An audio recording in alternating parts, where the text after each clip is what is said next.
আসসালামু আলাইকুম। আলহামদুলিল্লাহ অনেক দিনের স্বপ্ন ছিল আমরা মহিষ পালন করব আমাদের খামারে। সেজন্য আমরা ২ টি মহিষ ক্রয় করেছি। গতকাল রাতে মোটামুটি বলতে গেলে অনেক ধরনের পশু পাখি আমরা খামারে পালন করেছি। খালি মহিষটা শুধু বাকি ছিল। ইচ্ছা ছিল আজকে সেটি পূরণ হচ্ছে। কিন্তু এটা অন্যভাবে হতে পারত। আমাদের ২ টি গরু একসাথে যখন বাচ্চা দেয় তারপর আমরা ভেবেছি এগুলো বিক্রি করব। তারপর কুরবানি গরু। তারপর আস্তে, আস্তে খামার কিছু সংস্কার করে মহিষগুলো ক্রয় করব। কিন্তু ভাগ্যের নির্মম পরিহাস ২ টি গরু চুরে নিয়ে যায়। আল্লাহ হচ্ছে উত্তম পরিকল্পনাকারী। আমরা যাই করি না কেন আল্লাহর পরিকল্পনার উপর কোনো পরিকল্পনা নেই। আল্লাহ যা ভালো মনে করেছেন তাই করেছেন। আমাদের এখানে কিছু করার নেই। আল্লাহ যদি চায় এগুলো থেকে আমাদের পুষিয়ে দিতে পারেন। যাই হোক অনেকদিন পর স্বপ্নটা আজকে বাস্তবিত হলো। খুব ভাল লাগছে মহিষ ক্রয় করতে পেরে। এখন রাত ১১টা বাজে। আমাদের পাড়ার পোলাপাইনরা শুনেছে যে আজকে আমরা মহিষ ক্রয় করব। বিশেষ করে বাচ্চারা তারা সারাদিন আমাদের খামারে এসে উকি দিচ্ছে, "কাকা কখন মহিষ নিয়ে আসবে? আমরা দেখব।" কেননা আমাদের গ্রামে প্রচুর গরু পালন করে। কিন্তু কেউ মহিষ পালন করে না। আমরাই ১ম আমাদের গ্রামে মহিষ পালন করব।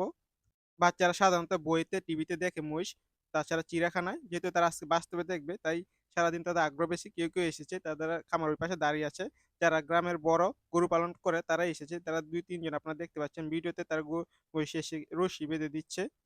এই মহিষগুলো ক্রয় করেছি আমরা গাজীপুরে আমরাই বাজার থেকে। গত বছর আমরা এখান থেকে গরু ক্রয় করেছিলাম। সেখানে প্রচুর মহিষ ওঠে।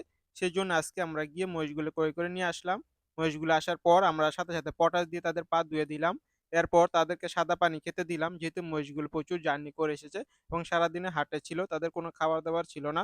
সেজন্য দিয়ে দিলাম এবং গাড়িতে জার্নি হওয়ার কারণে তাদের পায়ে শরীরে ব্যথা লাগতে পারে। সেজন্য আমরা একে, একে দোনোটিকে জ্বরের সুই দিয়ে দিলাম অল্প মাত্রায়, বেশি না। এরপর আমরা তাদেরকে খাবার দিয়ে দেব ঘাস এবং খড় যাতে সারারাত তারা খেতে পারে। আমরা তাদেরকে কোনো ধরনের দানাদার খাবার দেব না আজকে রাত্রে। এরপর খামারের সমস্ত কাজ শেষ করে আমরা চলে গেলাম। মহিষগুলো এখন বিশ্রাম করবে।